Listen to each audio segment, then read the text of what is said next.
Good morning everyone. आज हम लोग बात करेंगे इम्पोर्टेंस ऑफ ओथ। कोर्टरूम में लोग जो शपथ लेते हैं उस शपथ की अहमियत क्या है। लोग अगर उस शपथ को लेने के बाद भी झूठ बोले तो उनके साथ क्या होगा। आपने हिंदी मूवीज में देखा होगा कि लोग गीता पे हाथ रखकर शपथ लेते हैं। तो आपने कभी ये सोचा है कि गीता पे ही रखकर हाथ शपथ क्यों ली जाती है, आखिर रामायण पे क्यों नहीं।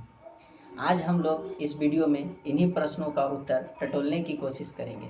तो आइए स्टार्ट करते हैं शुरुआत से।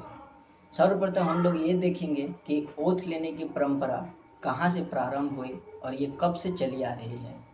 तो कुछ बुद्धिवेताओं और लेखकों का मानना है कि भारत में ये शपथ लेने की परंपरा मुगल काल से चली आ रही है। ये मुगल शासक अपने फायदा के लिए लोगों से झूठ बोला करते थे। इस कारण से इन्हें भारतीय जनता पर भरोसा नहीं होता था।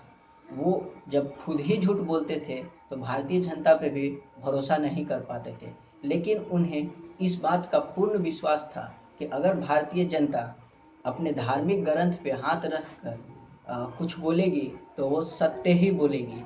धार्मिक ग्रंथों पे हाथ रखकर भारतीय जनता कभी झूठ नहीं बोलेगी। तो तभी से प्रारंभ हुआ ये धार्मिक ग्रंथ पे हाथ रखकर शपथ लेने की प्रथा का। तो मुगल शासक ने हिंदुओं को शपथ लेने के लिए गीता और मुस्लिमों के लिए कुरान सुनिश्चित करी। वहीं से प्रारंभ हुआ ये शपथ लेने की प्रथा। लेकिन मुगल काल में यह सिर्फ एक दरबारी प्रथा था, यह कोई कानून नहीं था। ये धीरे धीरे परंपरा बढ़ती रही, आगे चलती रही और इसे कानूनी जामा पहनाया अंग्रेजों ने। 1873 में इसके लिए इन्होंने एक इंडियन ओथ एक्ट लाया। इंडियन ओथ एक्ट के तहत किसी भी हिंदू को कोर्ट रूम में अपनी बात की सत्यता को पुष्टि करने के लिए गीता पे हाथ रखकर शपथ लेनी होती थी। मुस्लिम को कुरान पे और ईसाइयों के लिए बाइबिल को सुनिश्चित किया गया। ये 1873 से कानून चलता आ रहा था। भारत के आज़ादी के बाद जब भारत की अपनी कॉन्स्टिट्यूशन एडॉप्ट हुई तो ये इसके लिए कहीं भी कोई क्लियर प्रावधान नहीं था। 1957 तक बॉम्बे जैसे शाही हाई कोर्ट्स में ये परंपरा चलती रही। लेकिन 1957 तक के बाद ये धीरे धीरे समाप्त होने लगा था। इसे पूर्ण रूप से 1969 में एक ओथ एक्ट 1969 लाकर समाप्त कर दिया गया। 1969 ओथ एक्ट में बदलाव ये हुआ कि पहले हिंदुओं के लिए गीता, मुस्लिमों के लिए कुरान और ईसाइयों के लिए बाइबिल सुनिश्चित करी गई थी। लेकिन ओथ एक्ट 1969 के बाद सभी धर्मों के लिए एक सेकुलर ओथ ला दिया गया। इस सेकुलर ओथ एक्ट 1969 के ओथ के बाद ये सुनिश्चित करा गया कि अगर किसी को अपनी बात की सत्यता की पुष्टि करनी होती थी तो उनके लिए एक सेकुलर ओथ लाया गया।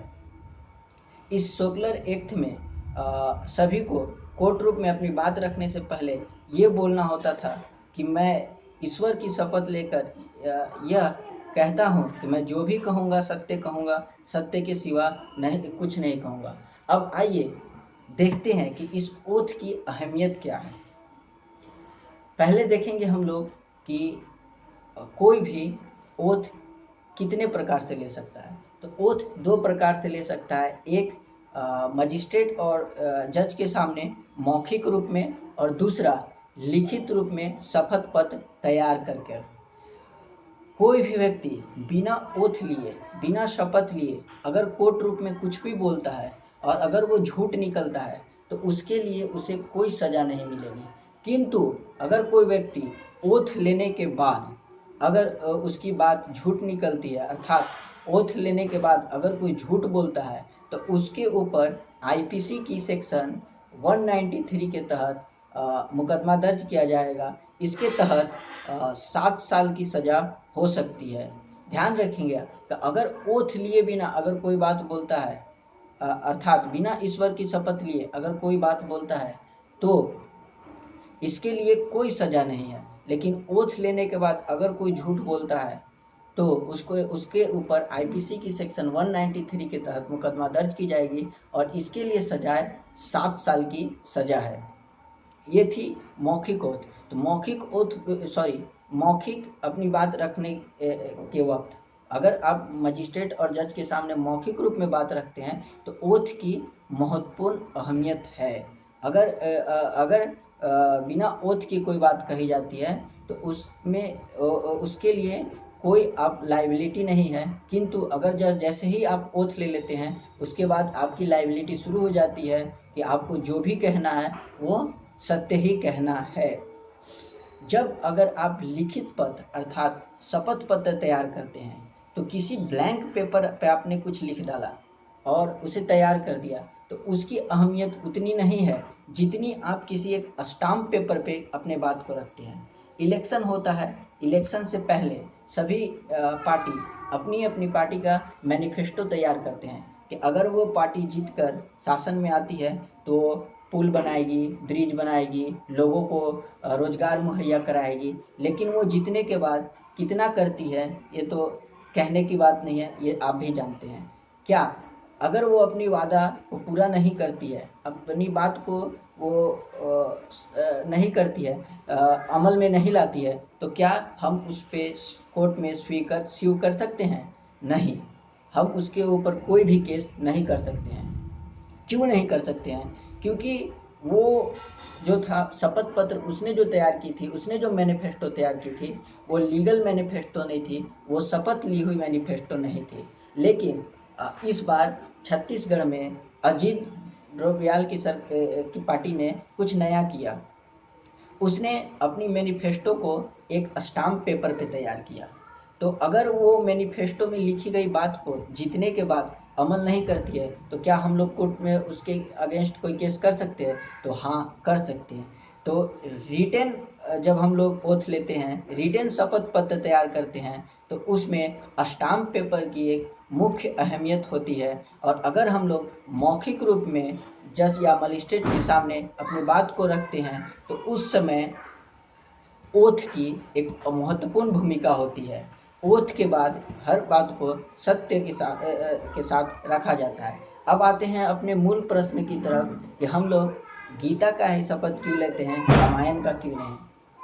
तो मैंने ये स्पष्ट कर दिया कि 1969 के बाद अब हम लोग गीता पे भी हाथ रखकर शपथ नहीं लेते हैं। हम लोग एक सर्व शक्तिमान ईश्वर का शपथ लेते हैं कि मैं ईश्वर की शपथ लेता हूँ कि पूर्ण ईमानदारी के साथ मैं अपनी बात को रखता हूँ। मैं जो भी कहूँगा वो सत्य कहूँगा, सत्य के सिवा कुछ नहीं कहूँगा। ये गीता पे हाथ रखने की परंपरा ओथ एक्ट 1969 के बाद समाप्त कर दी गई है। फिर भी हम लोग ये जानने के प्रयास करते हैं कि पहले भी गीता पे हाथ रखकर क्यों शपथ ली जाती थी, रामायण पर क्यों नहीं? तो रामायण भगवान प्रभु राम की एक जीवन वृत्तांत है। इसमें एक आदर्श पुरुष की भूमिका को दिखाया गया है कि वो किन्हीं परिस्थितियों में कैसे और क्या एक आदर्श स्थापित कर सकता है। लेकिन ये जो गीता है वो सत्य राह पे चलते हुए अपने कर्म को करने की बात कहता है, अर्थात सत्य के साथ अपने जीवन को जीने की गुण को प्रदान करता है। इसीलिए गीता की शपथ दिलाई जाती है। गीता एक हम लोगों की धार्मिक ग्रंथ है और रामायण प्रभु राम की एक जीवन वृत्तांत है। इसी कारण से हम लोग गीता का शपथ लेते हैं, ना कि रामायण की। Thank you.